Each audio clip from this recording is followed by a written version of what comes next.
Guys, family, friends, welcome to another edition of the Cook and the Coach podcast. I'm Baeza, I'm the coach. I'm Kenny. I'm the cook. Welcome, everybody. Happy holidays. Thank you for listening. It's the holiday season. Baze, you got your competition coming Yes. up. We're excited about it. We're really close to it. We're like a Yes. couple days away. How you feeling? Couple days away. Isn't it Saturday? What day is it? Today's Friday. Oh, it's tomorrow. You're right. We normally record on Thursday. No, you're right. We normally record Thursday. I'm literally losing track of days. That's yeah, true. it's literally No, tomorrow. you're right. We usually record for it.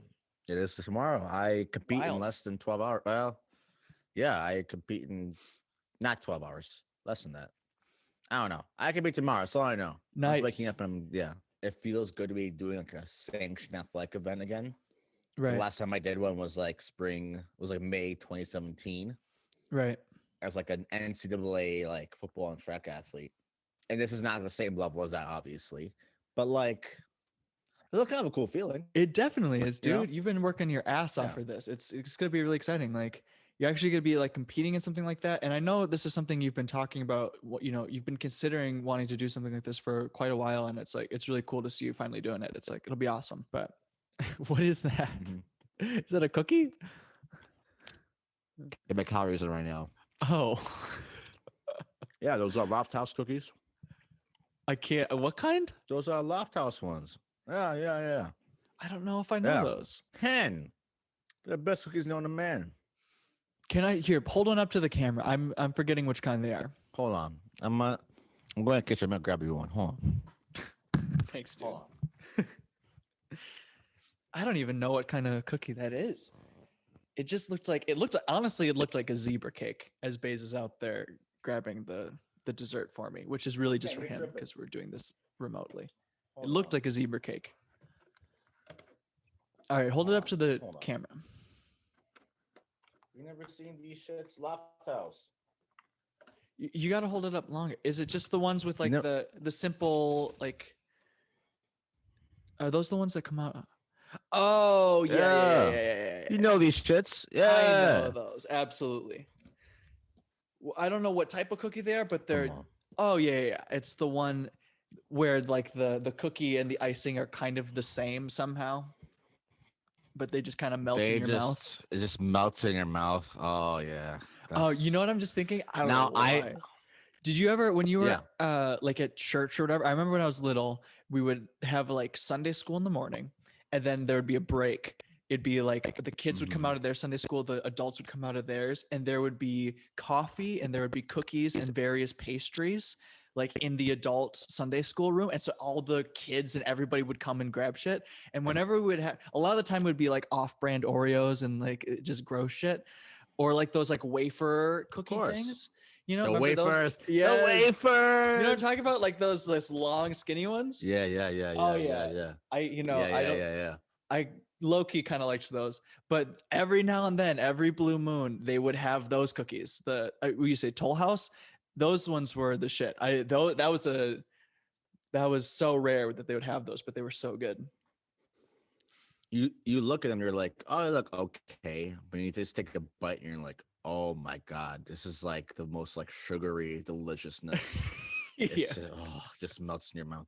I've already had 2. I should probably stop because I have to weigh in at a certain weight tomorrow. I was gonna say, you literally have a weigh-in tomorrow. I'm not trying to fat shame you, but you literally have a weigh-in tomorrow. Like I'm still a good few pounds underweight. Good. That's good. But it's like at the same time, I know I can't. Like I know I have to like watch my water in the morning, and I have to like watch, if I have any like extra stuff. Sure. Like extra bites to eat, whatever in the morning. You can't gorge yourself today. No, dude, that's so exciting. So what's your schedule look like tomorrow? What are you, honestly, people will probably be hearing this. Like, what's it looking like? Well, first of all, I got to say a thank you to everyone who's reached out to me on social media. A lot of people the last like week and a half have reached out to me, like personal messages on Facebook, like DMs on Instagram, like a lot of people that like I didn't expect to like reach out or like talk to me, like people I haven't talked to in a couple of years even. Isn't that wild? Reaching out and just like, and you're saying like how much my lifting journey has like inspired them to get back into shape, and it's just like, I don't know, it's the coolest feeling, dude. Wow, dude, Coolest that's feeling. so great. Yeah, like just like dozens of like random messages, just like for people I Wow. haven't heard from in a long time. Mainly So over thank you for Instagram, all of or you. were you getting those? Instagram and Facebook, both. Wow. Um, but thank you everyone who's been reaching out and showing me support. I really do appreciate it. But to my schedule. So tomorrow morning, me and my sister, we're gonna wake up at around 7:30, hit the run around 8:15 ish, and then we should get there right around noon, which is when I'm supposed to check in for my weigh-in. So I'll weigh in. They're supposed to check equipment. Not gonna check equipment, but they're supposed to check equipment. And then after that, they'll give us like a coaches and athletes meeting at Mm.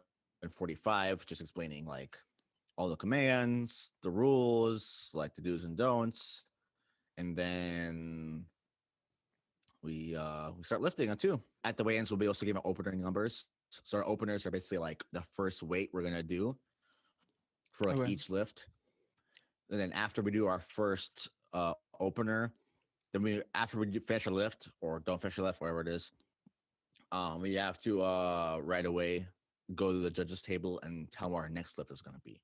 Mm. Um, so Eva will be my coach. Okay, great. My little Love it. sister.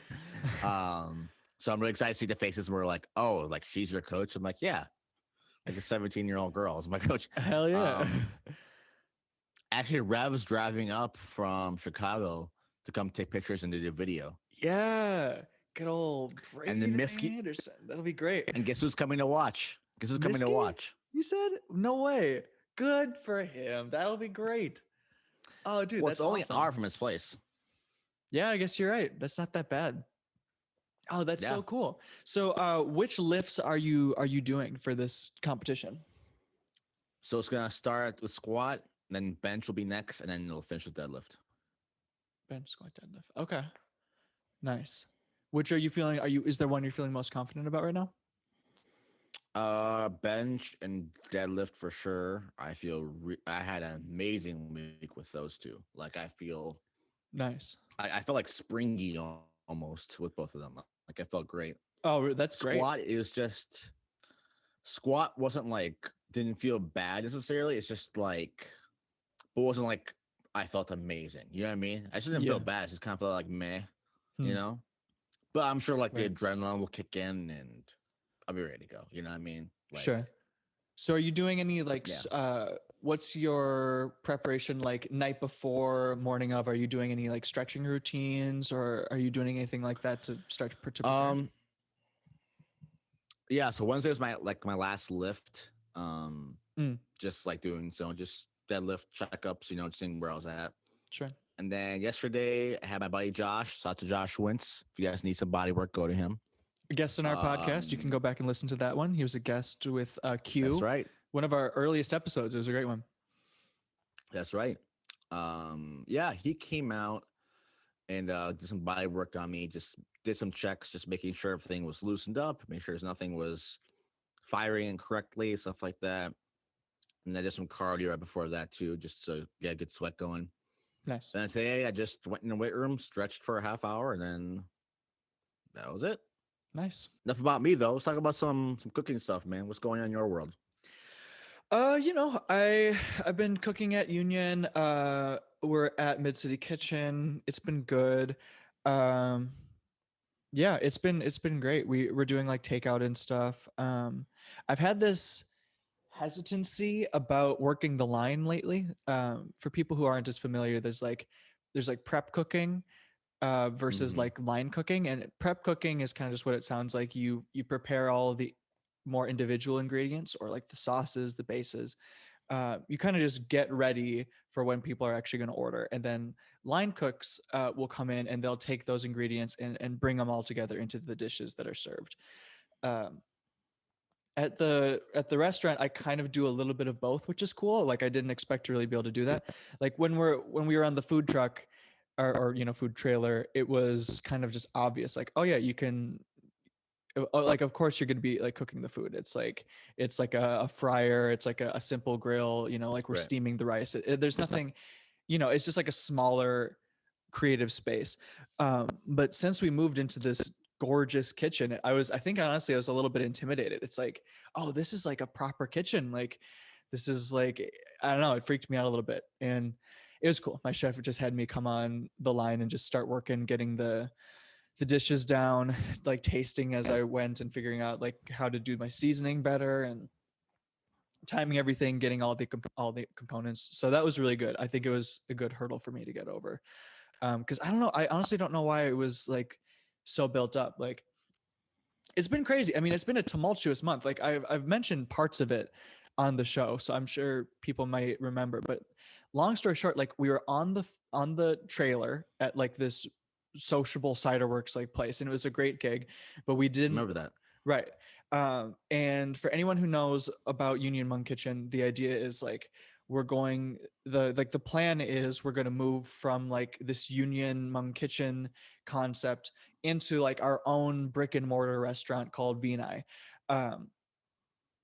The plan was originally that we were going to move into it into that space like way earlier this year, but obviously COVID kind of threw everything into a loop. So we did more food trailer stuff, a lot more takeout, kind of just rolled with the punches. And we actually did really well because of like the concept and like, the staffing and how we prepare the dishes. Like it just was kind of conducive for us, oddly enough.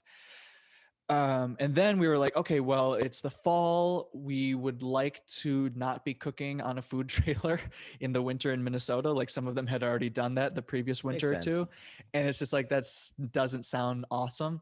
It sounds kind of like bitterly cold. And so we got this residency at like a bar and restaurant. So we moved into this place where we were cooking out of their kitchen. And then like there was like a group who owned that restaurant. So they like hired the front of staff people, like the servers and the bartenders, all that jazz. It's fairly common with things like pop-ups to have an arrangement like that.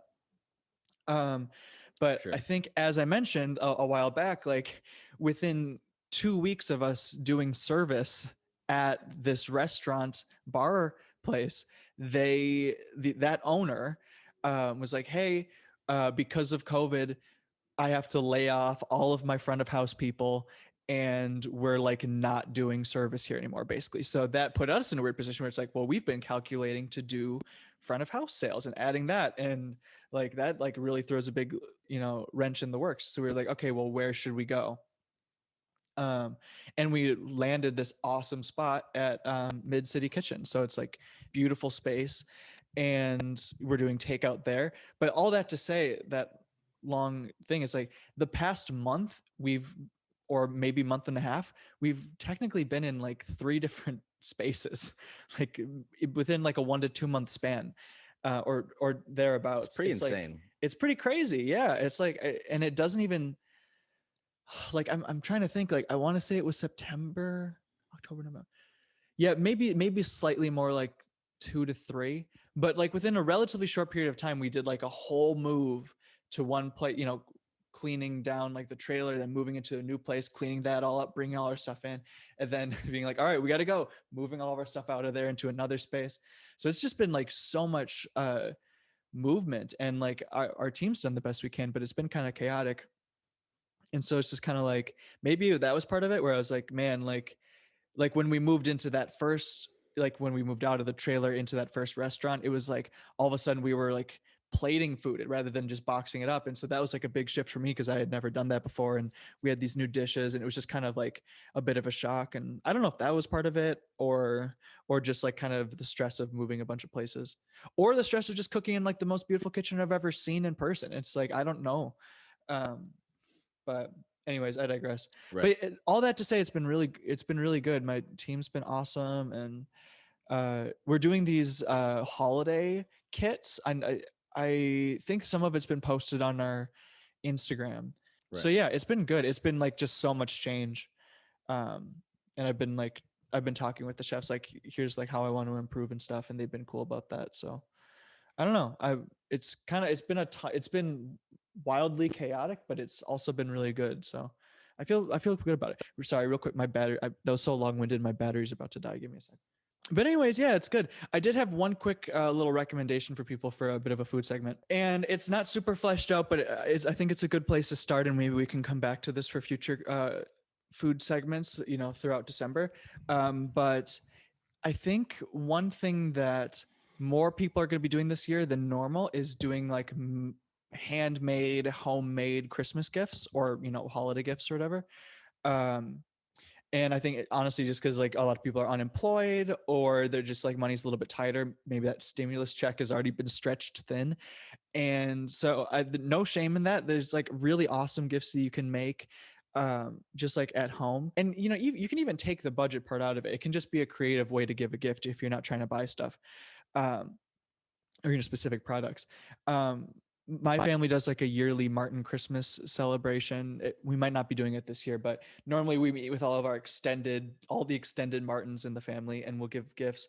And my mom's been really cool in making a lot of these cool gifts. Like, I want to say it's something like cookies in a jar. So you have all the dry ingredients for how to make a certain type of cookie, and you wrap it up. You put like nice, I don't know, various wrappings, holiday wrappings on like these mason jars, and you have it layered. So it's almost like sedimentary layers where you see, oh, the flowers in this part, the chocolates here, whatever. You see all the components.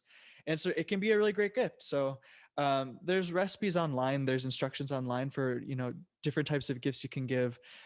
Cookies are a great one, various baked goods in general. You can get all the dry ingredients and it can be a really fun gift idea. The sauces, doing like if you have like a really great recipe for a type of sauce for pasta or whatever, or other cuisines besides, like, I guess generally people might go to Italian, but if you have a really great recipe for a type of sauce, that could be a really great one. And I think mason jar in general. So yeah, just keep that in mind. Google it, see what you can find. No shame in making something like a heartfelt gift at home, regardless of budget. I think it's a really sweet and awesome way to show some love. So keep that in mind. And if you can find anything, let me know. Cause I think like Martha Stewart has some good examples of stuff you can do, but I'm sure there's a ton of resources out there. So you can definitely check that out. I do have a quick Whatchu Jammin'. You probably can guess what it's going to be, but No, what you got? I listened to, my sister convinced me to listen to the Harry Styles album after I held off on listening to it for a really long time. Oh, okay, Yeah, I okay. listened to Fine Line by Harry Styles. It came out last year, and I liked every single track on the album. It's really good. Really? It's really good.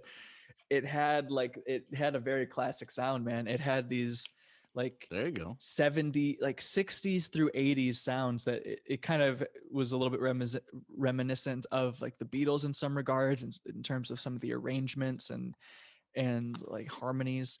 It's really That's good. everybody right now. Everyone's doing like 70s, 80s stuff. Yeah, it's a big thing. I'd You know? say, yeah, I think more of it's 80s, but yeah, there's a big 70s thing. There's a song that Jaden Smith and Justin Bieber put out, and it's pretty much just a jazz song. I have not heard that song. I haven't really put a song together, to be honest. But What's the name of the song? It's called "Falling for You" with Justin Bieber, and it has jazz drums. It has this very kind of jazz melody. It's basically a jazz song with like I don't even know, like skateboard hip hop effect on the vocals. I don't even know. It's very odd. mhm. But I was like, what is this? Like, not a bad way, but I was like, you're literally hearing like it was like almost like like it had like I think they were using brushes for some of the percussion.